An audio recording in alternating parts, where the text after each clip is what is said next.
Hello everyone, hopefully you're having a great day today. Merciless Vaughn here, back with another Bleach Brave Souls video, and in this one is going to be a 1 year later showcase of the 1000-year Blood War Cang. Hopefully you'll enjoy. If you do, leave a like.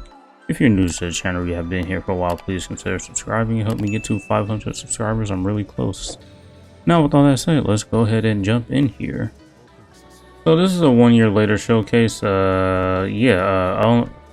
Fortunately, I've only managed to pull one copy of this unit, so this showcase will be 1 out of 5 at the bare minimum.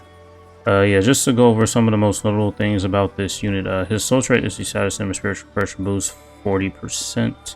And so with that, he also does have the spiritual pressure boost 80% built into his skills right here. So his spiritual pressure boost will actually be at 120%, which is really good. Another thing to know about this unit, he does have the gauge rampage skill. This also helps him get his gauge back faster.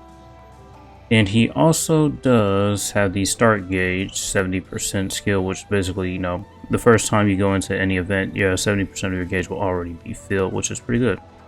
When he gets his gauge activated, he'll get Sprinter +2, and he gets another Frenzy. Pretty good. So really, with this unit's gauge up, he will have Frenzy +3, and when he inflicts a status element, he'll have 120% status element spiritual pressure boost, and he'll also do an extra 40% damage to frozen enemies. And with the increased status element chance against power attribute enemies, he'll be very, very good. So over a year later, this unit is still going to be pretty good, and he is immune to the poison status element, which is really good. Kind of did this backwards. Melee unit with freeze on all of his attacks except his SA2. It does have a barrier on here. And that's pretty much it for his skills. Marauder and multi-barrier, those are really, really good. When he activates his gauge, he also does reduce his strong attack cooldowns by 30%. He has a base berserker of 50%. It's 70 because of the accessories that I do have. And am I forgetting anything? Nope, I think that's it. As for the build, going to be using the let's see here, Cape Fastener, Fortification Peel, the Quincy Cross. As for the character links, some strong attack reduction, full stamina damage boost links, except this Shinji, he's just 30% full stamina damage boost. Bonus abilities, full stamina damage boost, and a plus 200 SP. And now for the attribute power-ups, all of my characters are level 300. And you can just pretty much see the bonus the extra stats and bonuses that I'm getting. My max swing slot level is 21, and my max resistance level is 11. For this showcase, I just won't level those up because those resources are still pretty difficult to come by.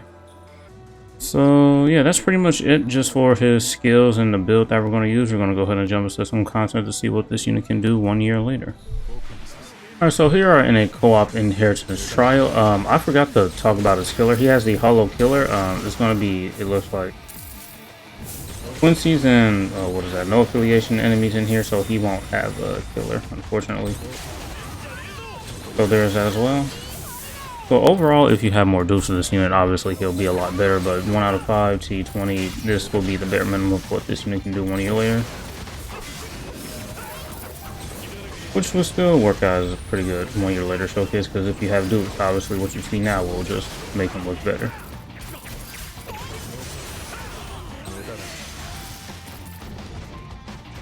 Overall, still pretty good. I mean, just having 120% spiritual pressure boost is definitely good, and having the increased status element chance against, power enemies, and then, having that high spiritual pressure boost will definitely work out well.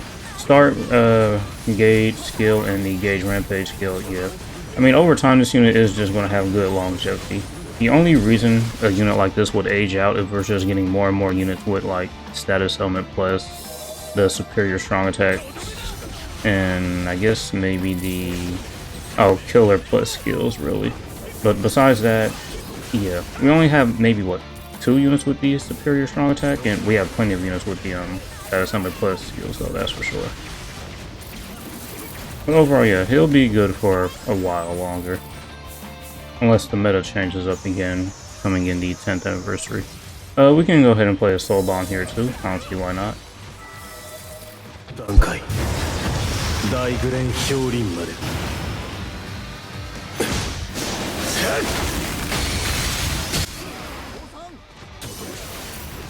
So we weren't able to just clear this last wave, unfortunately. But we did clean up with a couple strong attacks. Yeah, we're back in here with another run in the co-op IT. Lucky enough, since there are poison pools on the ground and he's immune to it, so we do have that to our advantage. So we don't have to worry about that. I guess I can talk about his strong attacks. His strong attack 1, it is the 3000 length beam with the 1020 width. It's one of the best strong attacks in the game. It's been in the game for a long time, and it's just, you know, one of those top tier ones that I think is really good. His SA2, yeah, it's just pretty much an AoE. Took some damage. Well, I guess we can look at this unit without his full spam. I wasn't paying attention. Oh yeah, his SA2, as you can see, it does have that barrier, and with the multi-barrier skill, we'll be getting 5 hits on our barrier, while allies are getting 3. You can tell there with the 10 and get 2. Next time we activate it, yeah, he'll have 3. Yeah, see, we have 5 and we have 3, so that's pretty good. And then his SA3 is just, you know, just a full screen attack, really. Yeah, there's not much content I can take him in that would kind of like really showcase this unit better. I mean, there's really no nightmare difficulty quest up right now at this moment.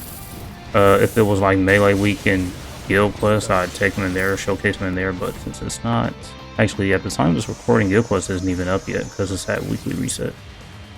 But anyways, we'll pop our soul bomb here again and see if we can try to clear the wave this time.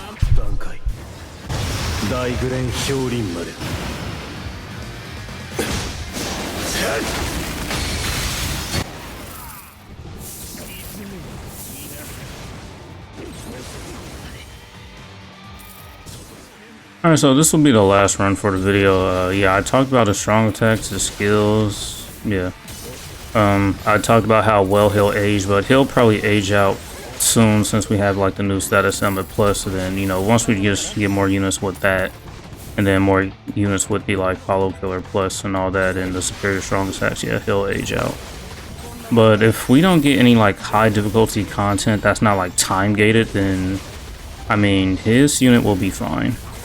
I mean, yes, the units are going to get stronger, but unless we get that really hard content, you know, it's just, yeah, the older units will be fine. I think units from a year ago, even 2 years ago, are still going to be very good. I think those 2022 units are probably not going to be all that good anymore, because some of those units way back then have Frenzy +1 and not a lot of skills. And Frenzy +1 nowadays is just not cutting it. I think we should stop giving units Frenzy +1 and just have like a baseline of Frenzy +2. That's just what I think, really. But overall, still a great unit. I like them. I don't mind them. I mean, hey. Well, I don't like him all that much. The only reason being because he stole Toshiro's Bankai. He is one of my favorite characters from the Bleach series. I already played the Soul Bomb. We can just pretty much skip it now. I guess another thing is he doesn't have any form of healing, you know, that's just not all that good. I do like units with some form of healing. This guy doesn't have any, but yeah. Alright, so yeah, that was a brief unit of this 1000-year Blood War King due 1 year later. He's really good. While his gauge is active, he will have Frenzy +3, which is great. The gauge rampage skill will just help you fill that gauge up faster. And then with the start gauge 70%, you know, you can just instantly get that Frenzy +3 up very fast. Damage to frozen enemies is good, and he does also have the increased status summon chance, so you'll be able to proc that a lot more often, and because of that, you'll be able to freeze more enemies, and you'll pretty much have this damage frozen enemies up a lot of times. And then, you know, just having 120% spiritual pressure boost is just great, since we're getting units that can go up to 180% spiritual pressure boost, so not that far behind from those. Yeah, that's going to be it for this one. Hopefully you enjoyed. Thank you for watching. And as usual, until next time.